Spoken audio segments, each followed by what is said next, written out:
लेकिन उसको किस तरह से उनके शरारतों को रोका जाए ताकि अन्य बच्चे उस पर प्रभावित ना हो। हम बच्चों को क्लास से बाहर नहीं कर सकते। ये निवेदन करूंगा बार बार कि शिक्षक को कुछ ताकतें दी जाए, शिक्षक को कुछ पावर दी जाए, उसकी जो फाउंडेशन इतनी सारी उस पर लगा रखी है उसे थोड़ा बहुत खोला जाए। बच्चे में आदत नहीं होती है अनुशासन की, अनुशासन की आदत डालनी पड़ती है। कोई भी चीज हो उसका अभ्यास करना पड़ता है, अभ्यास कराना पड़ता है, और स्कूल ऐसी संस्था का नाम भी तो स्कूल है। इसके लिए टीचर का सशक्तिकरण होना बहुत जरूरी है। कानूनी रूप से सख्त टीचर एक मजबूत देश का निर्माण करता है। शिक्षक आपके बाद एक ऐसा प्राणी है जो आपके बच्चे की भलाई चाहता है, सिर्फ और सिर्फ भलाई चाहता है, और बिना किसी उम्मीद के भलाई चाहता है। नमस्कार, आप देख रहे हैं पत्रिका संवाद और मैं आपके साथ डॉक्टर यशपाल यादव। आज का एक विषय अति संवेदनशील है। बात है टीचरों का सशक्तिकरण। टीचर जिस तरह से कमजोर हो चुके हैं। आज क्लासरूम में 40 बच्चे बैठे हुए हैं और टीचर पढ़ा रहा है। कुछ बच्चों की मानसिकता ऐसी हो सकती है शरारत करने की। बच्चे हैं, शरारती स्वभाव है उनका। यदि उनके शरारत को ना रोका गया तो पढ़ाई कराना संभव नहीं हो पाता। यदि उनको शरारत करने दिया जाए तो 2 बच्चे शरारत कर रहे हैं, बाकी 38 बच्चे जो है वो उनसे प्रभावित हो रहे हैं क्योंकि उनकी पढ़ाई भी नहीं हो पाती। तो ऐसे हालात में टीचर के पास कुछ कानूनी अधिकार होने चाहिए। आप उनको सजा नहीं दे सकते हैं तो क्या करें, किस तरह से उनके शरारतों को रोकें? क्योंकि कुछ शब्दों को कहने तक भी पाबंदी लगाई हुई है। अभी तक तो हम बच्चों को ये नहीं कह सकते कि तू, हम कहेंगे बच्चों से आ। बाकी कई तरह के शब्द और भी है, चलो ठीक है, उन पर पाबंदी लगाई हुई है, टीचर नहीं बोल सकता, ठीक है, नहीं बोल सकता, लेकिन उसको किस तरह से उनके शरारतों को रोका जाए ताकि अन्य बच्चे उस पर प्रभावित ना हो। हम बच्चों को क्लास से बाहर नहीं कर सकते। हम बच्चों को किसी भी तरह के मुर्गा नहीं बना सकते, जैसे पहले हुआ करता था, मुर्गा बना देते थे। चलो उस बात को तो छोड़ो, आज के संदर्भ में फिट नहीं बैठे। तो किस तरह से उसको किया जाए, इसके लिए टीचर का सशक्तिकरण होना बहुत जरूरी है। कानूनी रूप से सख्त टीचर एक मजबूत देश का निर्माण करता है और कानूनी रूप से कमजोर टीचर एक कमजोर देश का निर्माण करता है। ये कहावत बहुत प्रचलित है। तो हमने कानूनी रूप से टीचर को कमजोर बना दिया है कि वो बच्चों को कुछ बोल नहीं पाता। यदि वो सख्त है तो उसका हरासमेंट के रूप में लिया जाता है कि ये टीचर बड़ा हरास करता है, बच्चों को धमका देता है, जोर से बोल देता है। तो उनको इतने तो पावर होनी चाहिए। इस बारे में भी आप अपने विचार व्यक्त करें। देखिए, बिल्कुल आपकी बात बिल्कुल सही है कि अगर कानूनी रूप से कमजोर शिक्षक होगा तो वो शिक्षक जो है मजबूत राष्ट्र का निर्माण नहीं कर सकता है।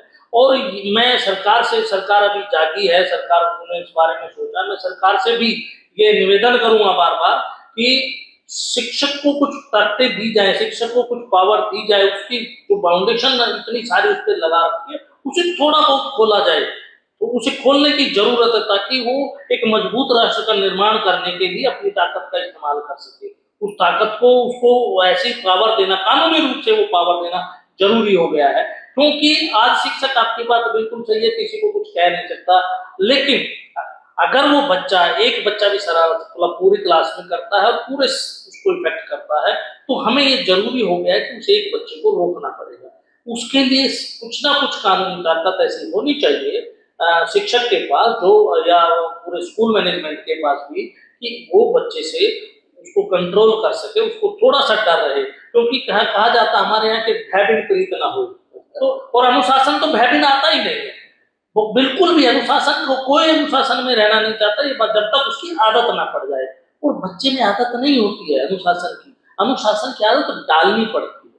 कोई भी चीज हो उसका अभ्यास करना पड़ता है, अभ्यास कराना पड़ता है, और स्कूल ऐसी संस्था का नाम ही तो स्कूल है जो आपको अनुशासन में रहना सिखाती है, जो आपको देश के प्रति अपने कर्तव्यों को बताती है, अपनी जिम्मेदारियों का बोध कराती है, अपने अधिकारों का बोध कराती है। आज जो समस्या ये पैदा हुई है ना, ये इसीलिए हुई है कि हमें अपने अधिकारों का बोध तो जरूरत से ज्यादा हो गया है और अपने कर्तव्यों का बोध हम भूल गए। तो कर्तव्य बोध कराने के लिए, कर्तव्य बोध के लिए श्रमदान के साथ शिक्षक को जो कानूनी पावर है वो मिलनी चाहिए। मेरे सरकारों से भी, न केवल हरियाणा सरकार से, बाकी सभी सरकारों से मेरा निवेदन है कि शिक्षक को उसकी पावर लौटाई जाए। नेहरा जी, अब 1 मिनट में आप शिक्षकों को क्या संदेश देंगे इस बारे में, और बच्चों को क्या संदेश देंगे इसी बारे में? मैं शिक्षकों से कहना चाहूंगा कि आप अपने जीवन का बेस्ट देने के लिए आप तैयार रहें। आपको सरकारें बहुत अब मजबूत करने वाली है, क्योंकि सरकार की सोच अब बताने लगी है कि आपको मजबूती मिलेगी। और अपना बेस्ट देने के लिए, देश को बेस्ट बनाने के लिए, विश्व गुरु तैयार करने के लिए आप अपनी मेहनत करते रहें। और बच्चों से मेरा आग्रह है, न केवल बच्चों से बल्कि बच्चों के अभिभावकों से भी मेरा निवेदन है कि आप शिक्षक को उस नजर से ना देखें जिस नजर से आप देखते आए। शिक्षक आपके बाद एक ऐसा प्राणी है जो आपके बच्चे की भलाई चाहता है, सिर्फ और सिर्फ भलाई चाहता है, और बिना किसी उम्मीद के भलाई चाहता है।